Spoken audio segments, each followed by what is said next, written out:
ముఖ్యంగా రాష్ట్ర ప్రజల నేటి అవసరాలను తీరుస్తూ రేపటి ఆకాంక్షలకు సాకారం చేసే మేనిఫెస్టోని కూటమి ప్రభుత్వం పరిశుభ్రంగా దీన్ని అమలు చేస్తుంది. దీంట్లో ముఖ్యమైన అంశాలు ఏమేమి తీసుకున్నామంటే, ఆంధ్రప్రదేశ్ ప్రజల భవిష్యత్తు ఆల్మోస్ట్ కత్తి మొనపైన వేలాడుతూ ఉంది. ప్రపంచంలోనే అత్యంత శక్తివంతమైన తెలుగు జాతి నేడు ఆంధ్రప్రదేశ్ పరిస్థితిని చూసి తలదించుకుంటుంది. లూటీ కోసమే 13 లక్షల కోట్లు అప్పు చేసి రాష్ట్ర ఆర్థిక వ్యవస్థను దివాళా తీయించారు. గత 5 ఏళ్లుగా అన్ని రంగాల్లో రాష్ట్రం తిరోగామి దిశలో పయనిస్తున్నది. సమాజంలో ఎటు చూసినా అభద్రత, అశాంతి, హత్యలు, ఆత్మహత్యలు కనిపిస్తున్నాయి. ధరలు, పన్నులు, ఛార్జీలు, అప్పుల బాధుడితో ఒక్కో కుటుంబం పైన దాదాపు 8 లక్షల భారం మోపారు. 10 రూపాయలు ఇచ్చి 100 రూపాయలు కొట్టేస్తూ పొద్దున్నే పథకం కింద డబ్బులు ఇచ్చి సాయంత్రం సారా కింద పట్టుకెళ్ళిపోయే ఈ ప్రభుత్వం చేస్తూ ఉన్నారు. పట్టభద్రుల నిరుద్యోగంలో 24% దేశంలోనే ఏపీ మొదటి స్థానంలో ఉంది. రైతుల ఆత్మహత్యల్లో 3వ స్థానంలో, 18 ఏళ్లలోపు బాలికలపై జరుగుతున్న అత్యాచారాల్లో 2వ స్థానంలో ఉంది. పోలవరం నదుల అనుసంధానాన్ని గోదాట్లో ముంచేశారు.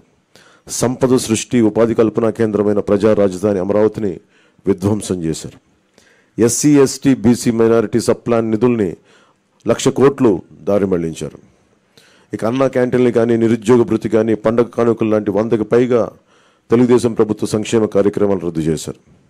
ముఖ్యంగా గత కొద్ది రోజులుగా నేను మాట్లాడుతాను ల్యాండ్ టైటిలింగ్ యాక్ట్ పేరు మీద. పట్టా పుస్తకాల మీద ఆంధ్రప్రదేశ్ రాజముద్ర తీసి జగన్ ఫోటో వేయించుకొని తన అచ్చరాకైన పనులు చాలా చేస్తూ లక్షలాది ఎకరాల ల్యాండ్ టైటిలింగ్ యాక్ట్ పేరు మీద లక్షలాది ఎకరాలని ప్రజల ఆస్తుల్ని కబ్జా చేస్తున్నారు.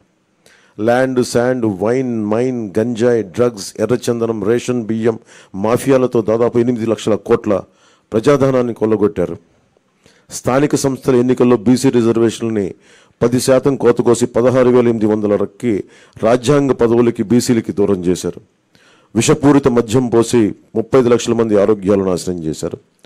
30,000 మంది ప్రాణాలు తీసి వారి భార్యలకి పసుపు తాడులు మంట కలిపారు. గృహ నిర్మాణం పేరుతో పేదల్ని అప్పుల పాలు చేశారు.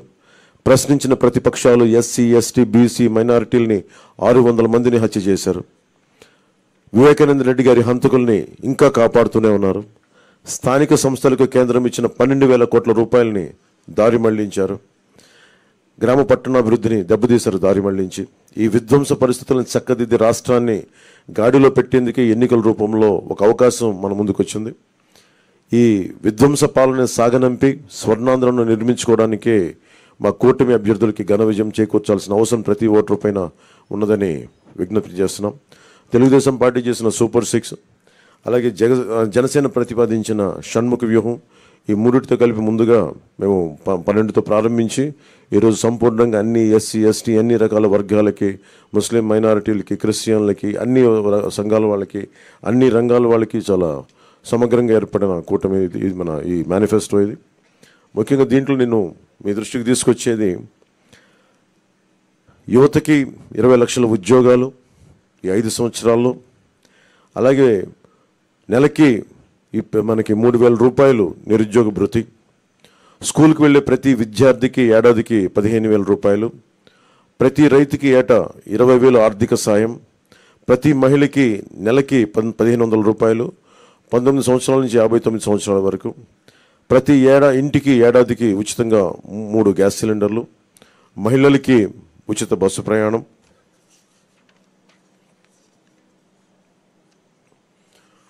మత్స్యకారులకు సంబంధించి సముద్ర వేట విరామ సమయంలో మత్స్యకారులకు 20,000 రూపాయల ఆర్థిక సాయం, జీవో2 2017ని రద్దు చేస్తాం, బోట్ల మరమ్మతులకు కానీ, ఆధునిక కమ్యూనికేషన్లకు కానీ ఆర్థిక సాయం అందిస్తాం.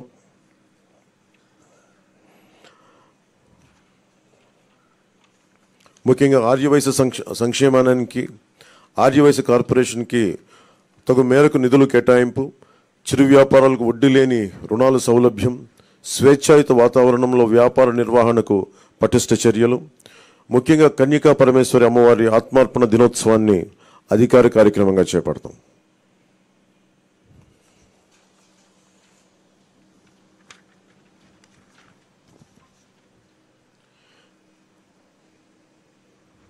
ఆక్వా రంగానికి సంబంధించి అవసరం ఉన్న జిల్లాల్లో 5,000 టన్నులు నిల్వ సామర్థ్యం కలిగిన కోల్డ్ స్టోరేజ్లు, అన్ని జోన్లో ఉన్న వారికి విద్యుత్ యూనిట్కి గతంలో లాగే ₹50 సరఫరా చేస్తాం.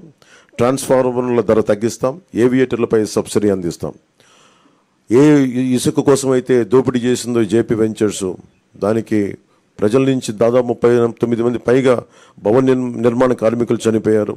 మేమందరం వారికి అండగా ఉన్నందుకు ఈ రోజున వారికి సామాన్యులకి ఇసుక అందుబాటులో ఉండే విధంగా సమగ్రమైన ఇసుక విధానం, అలాగే ముఖ్యంగా విద్యార్థులకు సంబంధించి ఎయిడెడ్ కాలేజీలు, ప్రైవేట్ పీజీ విద్యార్థులకి ఫీజు రీయింబర్స్మెంట్ పునరుద్ధరిస్తాం.